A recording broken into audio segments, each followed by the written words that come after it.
Hello everyone, welcome to the student channel. ALP technician के weekly study plan में आज हम लोग छठे वीक का स्टडी प्लान डिस्कस करेंगे और इस वीक हमें क्या पढ़ना है उसके बारे में हम जानेंगे। इस वीक के टारगेट में हम एक चीज़ नया इंक्लूड करने वाले हैं, क्योंकि अभी तक जो 5 वीक का स्टडी प्लान था बहुत नॉर्मल चल रहा था और हर वीक में जो मैं कह रहा था कि 7 दिन का टाइम मिलेगा, लेकिन मैंने हर वीक में कम से कम 8 से 9 दिन का टाइम दिया हुआ है। इस वीक में भी आपको 8 दिन का टाइम मिल चुका है। ये 9वें दिन या हो सकता है 10वां दिन अपलोड हो, तो मुझे नहीं लगता है कि 5वें वीक का टारगेट आपका कंप्लीट नहीं हो पाया होगा। जो लोग भी थोड़ा सा भी सीरियस होकर पढ़ाई कर रहे होंगे उनको ज़रूर फ़ायदा होगा। आने वाले एग्ज़ाम में अभी बहुत टाइम है और धीरे धीरे करके मैं एक एक चीज़ को वीकली टारगेट में रख रहा हूँ। तो इस वीक हम एक चीज़ नया इंक्लूड करेंगे। तो सबसे पहले हम शुरुआत करते हैं प्रीवियस ईयर पेपर को लेकर के। हर वीक में जिस तरह से 2 प्रीवियस ईयर पेपर आपको क्वेश्चन पेपर करने होते हैं, इस बार भी आपको 2 प्रीवियस ईयर पेपर करने हैं। अब मैथ्स में बात कर लेते हैं कौन कौन से चैप्टर इस वीक हमको पढ़ने हैं। सबसे पहले हमें सर्किल का चैप्टर पढ़ना है। सर्किल में जो टॉपिक हैं वो उसको पढ़ने हैं। कुछ इसमें थियरम्स हैं, उससे रिलेटेड न्यूमेरिकल्स हैं, उसको आपको कवर करने हैं। उसके बाद से आते हैं रेक्टेंगल को लेकर के और अब उसके बाद से स्क्वायर को लेकर के। ये तीनों टॉपिक इसमें कवर करने हैं और ये जो ज्योमेट्री के जो सिलेबस हैं उसको इस वीक पिछले वीक से हम लोग टारगेट में रखे हुए हैं। तो इस वीक उसी कड़ी में सर्किल, रेक्टेंगल और स्क्वायर को हम इसमें कवर करेंगे। इसमें बहुत से थ्योरम होते हैं और बहुत अच्छे अच्छे क्वेश्चन इसमें बनते हैं, तो इसको हम करेंगे। हर एक टॉपिक में कम से कम मिनिमम 6 से 7 टाइप के क्वेश्चन आपको देखने को मिलेगा और हर टाइप से कम मिनिमम आप 8 से 10 क्वेश्चन कोशिश करिएगा करने के लिए। तो मुझे लगता है कि हर एक चैप्टर से, मतलब सर्किल अगर टॉपिक मैं चूज करूँ तो 60 से 70 क्वेश्चन इसमें से आप करिएगा और इसी तरह से कम 150 प्लस क्वेश्चन तीनों टॉपिक्स अगर आप करते हैं तो मेजर टाइप के क्वेश्चन इसमें आपके कवर हो जाएंगे। एक बात और लोगों को बताना चाहता हूं कि जो लोग अभी नए नए जुड़े हैं और वीकली टारगेट प्लान आप देख रहे हैं एएलपी टेक्नीशियन का, तो वो लोग अभी भी चाहें तो पहले वीक के स्टडी प्लान के हिसाब से पढ़ाई स्टार्ट कर सकते हैं। अभी भी कुछ भी नहीं गुजरा है और बहुत टाइम है अभी भी प्रिपरेशन को स्टार्ट करने के लिए। तो आप फर्स्ट वीक के टारगेट से भी स्टार्ट करना चाहें तो स्टार्ट कर सकते हैं। इसका अलग से प्लेलिस्ट मैंने बनाया हुआ है, वहाँ से आप जा करके हर एक वीक का स्टडी प्लान देख सकते हैं। टेलीग्राम ग्रुप से जुड़ करके आप चाहें तो पर वीक का स्टडी प्लान का आप PDF भी डाउनलोड कर सकते हैं। उसका लिंक मैं नीचे डिस्क्रिप्शन में आपको दे दे रहा हूं। अब आते हैं रीजनिंग में हमें इस वीक में क्या टारगेट रखना है। देखिए, पिछले वीक में हम लोगों ने ब्लड रिलेशन को टारगेट में रखा हुआ था। इस वीक हमें सिर्फ और सिर्फ सीटिंग अरेंजमेंट को पढ़ना है। सीटिंग अरेंजमेंट में थोड़ा पहले बहुत अच्छा क्वेश्चन नहीं आता था, लेकिन अभी NTPC के एग्जाम में, ग्रुप डी के एग्जाम में अब इसमें थोड़ा सा डिफिकल्टी लेवल को बढ़ा दिया गया है। तो इस चैप्टर को आपको थोड़ा सा सीरियस होकर पढ़ना है। इसमें कुछ डिफ़िकल्ट क्वेश्चन को भी आपको प्रैक्टिस करके जाना है, क्योंकि जो सिंपल क्वेश्चन है जो पहले ALP में आए हुए थे उस तरह के क्वेश्चन हो सकता है आगे ना देखने को मिले। तो थोड़ा सा इसमें डिफ़िकल्टी लेवल को बढ़ा करके और अच्छे अच्छे क्वेश्चन की इसमें प्रैक्टिस करिएगा। सिटिंग अरेंजमेंट के बेसिक कॉन्सेप्ट को आप इसमें समझ लीजिएगा, क्योंकि ये इंपॉर्टेंट टॉपिक होता है और इसको आपको पढ़ के जाना होता है। क्योंकि अगर आप इसमें जल्दी से जल्दी आप रीडिंग नहीं करेंगे, फास्ट रीडिंग नहीं करेंगे क्वेश्चन को, तो आपको एक ही क्वेश्चन को 4 बार 5 बार से ज़्यादा पढ़ने की ज़रूरत पड़ेगी और आप क्वेश्चन को पूरा कम समय में, मतलब जो डेफिनेट टाइम होता है उस टाइम में आप कर भी नहीं पाएंगे। तो ये टॉपिक बहुत इंपॉर्टेंट है रीजनिंग में। इस वीक हमको इसका टारगेट लेकर के चलना है। जनरल साइंस में मैं बात करूं तो ब्लड और सेल्स आपको पढ़ने हैं बायोलॉजी में, और केमिस्ट्री में मैं कहूं तो एसिड, बेस एंड सॉल्ट।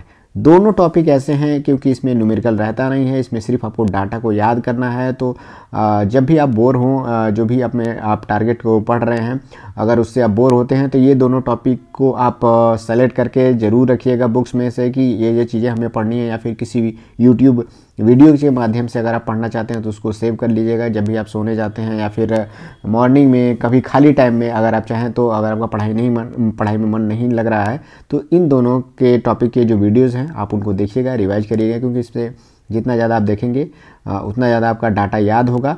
और इससे नोट्स ज़रूर बनाइएगा। 1 लाइनर क्वेश्चन बहुत आसानी से इसमें आ जाते हैं और विदिन 5 सेकेंड ये हो जाते हैं। तो इसका भी वेटेज उतना ही होता है जितना मैथ्स के पर क्वेश्चन का होता है। तो इसके खाली समय में आप इन दोनों टॉपिक को आप कवर करिएगा। अब आते हैं, बात करते हैं जनरल नॉलेज और स्टैटिक जीके में क्या पढ़ना है। तो मंथली मैगजीन मैंने जो कहा था वो तो आपको पढ़ने ही पढ़ने थे। पिछले 5 वीक में जो 4 वीक में जो आपने मंथली मैगजीन फॉलो किया था तो 1 महीने का तो उसमें कवर हो गया होगा। इस वीक में हम दूसरे मंथ का मैगजीन कवर करेंगे। देखिए, मैं किसी को पर्टिकुलरली नहीं कह रहा हूँ कि इस मंथ का मैगजीन आपको स्टार्ट करना चाहिए। कोई भी मंथ का मैगजीन आपने जो पिछले वीकली टारगेट में पढ़ा होगा उसके अगले मंथ का मैगजीन आप इस वीकली टारगेट में आप पढ़ना शुरू करिए। 3 से 4 वीक में मैं एक मंथ के ही मैगजीन को कवर करने को कहता हूँ, और आपको इसको नोट्स बना करके भी रखना है क्योंकि इम्पॉर्टेंट है। और लास्ट टाइम पे आप पूरा मैगजीन कवर नहीं कर पाएंगे, तो इससे अगर आप नोट्स बनाते हैं 1-2 वीक में आप मंथली मैगजीन कवर करिए, उसके बाद से चाहे तो साथ साथ में अगर आप नोट्स भी बनाते चलेंगे तो भी आपको फ़ायदा होगा। और लास्ट वीक में आप कोशिश करिए कि जितना भी आपने उस मंथ का मैगजीन का नोट्स बनाया है वो सिर्फ आप लास्ट वीक में 2 बार 4 बार आप उसको रिवाइज करिए। अब करंट टाइम में फीफा गेम हो रहा है, तो फीफा गेम को लेकर के मैंने इस बार स्टैटिक जीके में इंक्लूड किया हुआ फीफा का ऑर्गेनाइजेशन जो देश है, इस बार कौन सा देश ऑर्गेनाइज कर रहा है, उस कंट्री से रिलेटेड जो डाटा है आपको याद करने हैं, उसमें कौन कौन से देश पार्टिसिपेट कर रहे हैं। अभी तो ये कंप्लीट नहीं हो पाया है, फीफा अभी चल रहा है, तो जैसे ही कंप्लीट होता है इससे रिलेटेड जो टॉपिक हैं, इससे रिलेटेड जो क्वेश्चन बन सकते हैं उसको भी आप ज़रूर कवर करिएगा। अगले मंथ की मैगजीन में ये तो फीफा इंक्लूड भी हो जाएगा। तो अभी आप क्या करिए कि जो बेसिक चीज़ें हैं जो इसमें देश पार्टिसिपेंट हैं उसको याद करिए, मतलब याद पूरा तो नहीं करना है आपको, उसकी कैपिटल कम से कम बेसिकली याद रखिएगा, किस कॉन्टिनेंट में बिलोंग करते हैं वो आप याद रखिएगा, तो इसका आपको फ़ायदा होगा। आसियान कंट्रीज़ जो मैंने पिछले वीक में भी टारगेट में रखा था, इस बार भी मैं इसको एक बार और टारगेट में रख रहा हूँ कि कैपिटल और करेंसी को इस बार फिर से आप इसके पढ़िएगा, क्योंकि थोड़ा सा इसमें एशियन कंट्रीज इसमें ज़्यादा इंक्लूडेड रहता है, तो एग्जाम में ये ज़्यादा फंसने का संभावना बनती है। तो इसको फिर से एक बार आप कैपिटल और करेंसीज को याद करिएगा।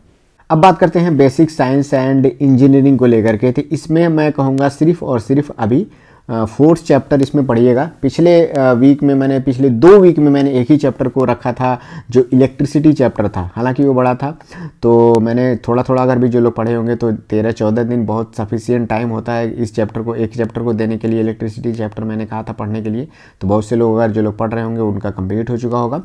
लॉ ऑफ मोशन इसमें पढ़ना है, न्यूटन्स लॉ ऑफ इक्वेशन, जो लॉ ऑफ इक्वेशन है, गति के जो नियम हैं और उसके जो इक्वेशन है, डेफिनेटली इसमें से न्यूमेरिकल्स आते हैं। और CBT 1 में भी आता है, CBT 2 में भी इसका वेटेज है और अच्छा खासा न्यूमेरिकल इसमें बनता है। तो आप इस चैप्टर को थोड़ा सा सीरियस होकर पढ़िएगा, CBT 1 के लिए तो इम्पोर्टेंट है ही, और CBT 2 में भी बहुत अच्छा इसका वेटेज है। तो इस वीक में हम 4th चैप्टर जो बल है इसको पढ़ेंगे, बाकी आगे आने वाले वीक में हम वर्क, पावर और एनर्जी को इंक्लूड करेंगे, लेकिन वो बाद की बात है। अभी आपको इस वीक में सिर्फ फोर्स पढ़ना है। अब हम बात करते हैं सबसे लास्ट में कि इस वीक से हम क्या नया इंक्लूड करने वाले हैं, तो वो है टेस्ट सीरीज। अभी तक हम लोग जो भी 5 वीक का टारगेट पढ़े हुए थे उसमें मैंने टेस्ट सीरीज आपको लगाने के लिए नहीं कहा था। जो लोग बहुत बेसिक से पढ़ रहे हैं उसी के अनुसार ही मैं ये टारगेट बना रहा हूं, तो उन्हीं लोगों को ध्यान में रखते हुए अभी तक मैंने टेस्ट सीरीज को वीकली स्टडी प्लान में इंक्लूड नहीं किया हुआ था। तो अब से 6ठे वीक से हम इसको इंक्लूड कर रहे हैं। आपको सिर्फ और सिर्फ एक वीक में एक फुल टेस्ट आपको CBT 1 के आधार पे अभी फ़िलहाल देना है। इसको मैं पर वीक में 2 टेस्ट सीरीज तक ले जाऊंगा, और बहुत लास्ट में रहा तो लास्ट मंथ में जब एग्ज़ाम आने वाला रहेगा तो पर वीक में मैं 3 या 4 टेस्ट सीरीज को इंक्लूड करूंगा। लेकिन अभी जब तक नोटिफिकेशन नहीं आ जाता है तब तक मैं इसके एक ही टेस्ट सीरीज को अभी इंक्लूड करूंगा। जब नोटिफिकेशन जैसे ही आने की संभावना बनेगी, आएगा, तब मैं पर वीक में आपको 2 टेस्ट सीरीज देने के लिए कहूँगा, फुल टेस्ट सीरीज आपको देने को कहूँगा। और एक बात और ध्यान रखिएगा कि CBT 1 का जो भी आप टेस्ट सीरीज दीजिएगा उसका एनालिसिस जरूर करिएगा। और जो लोग इच्छुक हैं अपने CBT 1 का जो स्कोर है, आप चाहें तो कमेंट सेक्शन में बताएंगे, जिससे मुझे तो लगेगा कम से कम जो लोग प्रिपरेशन कर रहे हैं उनको फ़ायदा हो रहा है कि नहीं हो रहा है। तो आप चाहें तो अपना स्कोर कमेंट सेक्शन में बता सकते हैं। देखिए, कम नंबर आना ये बुरी बात नहीं है, धीरे धीरे नंबर बढ़ता है। और एक बात और, कई लोग साइकोलॉजी को पेपर को लेकर के या फिर टेक्निकल जो पेपर है उसको कह रहे हैं क्यों कि वीकली टारगेट में मैं क्यों नहीं अभी रख रहा हूँ। देखिए, टेक्निकल पेपर जो होता है वो क्वालिफाइंग होता है, और मैंने भी CBT 1 का पेपर देने से पहले टेक्निकल पेपर को उतना ज़्यादा महत्व नहीं दिया था। कुछ लोग अगर टेक्निकल पेपर को साइड बाय साइड पढ़ना चाहते हैं तो सिर्फ और सिर्फ उसके थियरी को पढ़िए। बहुत हल्के फुल्के आपको पूरे चैप्टर को बस ऐसे रफली देखते जाना है। अभी उस पर ध्यान नहीं देना है, क्योंकि आपका जो फाइनल रिजल्ट है वो CBT 2 के पार्ट A पर ही डिपेंड करेगा, और उससे पहले आपको CBT 1 का भी एग्ज़ाम निकालना है।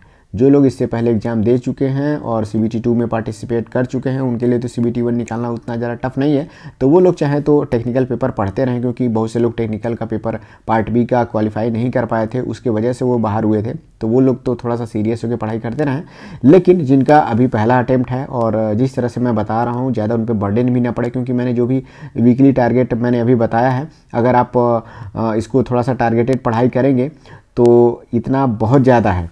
कम नहीं कहूँ मैं, ये कम नहीं कहूँगा कि ये कम है, बहुत ज़्यादा है ये। इसीलिए तो मैं कोशिश करता हूँ कि 7 दिन में ना कम से कम 1 दिन 2 दिन एक्स्ट्रा ही जाए। 8 से 9 दिन लग जाता है मुझे वीकली टारगेट लाने में, क्योंकि जिसका भी थोड़ा बहुत छूटा रह जाता है या फिर कुछ लोग थोड़ा स्लो पढ़ाई करते हैं, किसी दिन हो सकता है आपका पढ़ाई नहीं हो पाता है, तो वो लोग भी इस चीज़ को कवर कर सकें। बाकी कुछ लोग अगर विदिन 1 वीक अगर कंप्लीट कर ले जा रहे हैं तो बहुत बहुत अच्छी बात है। और कोई भी सुझाव हो प्रिपरेशन को लेकर के तो भी आप चाहें तो कमेंट सेक्शन में बता सकते हैं। कोई डाउट हो तो आप चाहें तो पूछ सकते हैं कमेंट सेक्शन में। अगर मैं उससे रिलेटेड कोई वीडियो नहीं बनाया है या फिर मैंने उसको किसी वीडियो में कवर नहीं किया है तो मैं उसका जवाब ज़रूर दूंगा। Thank you, all the best.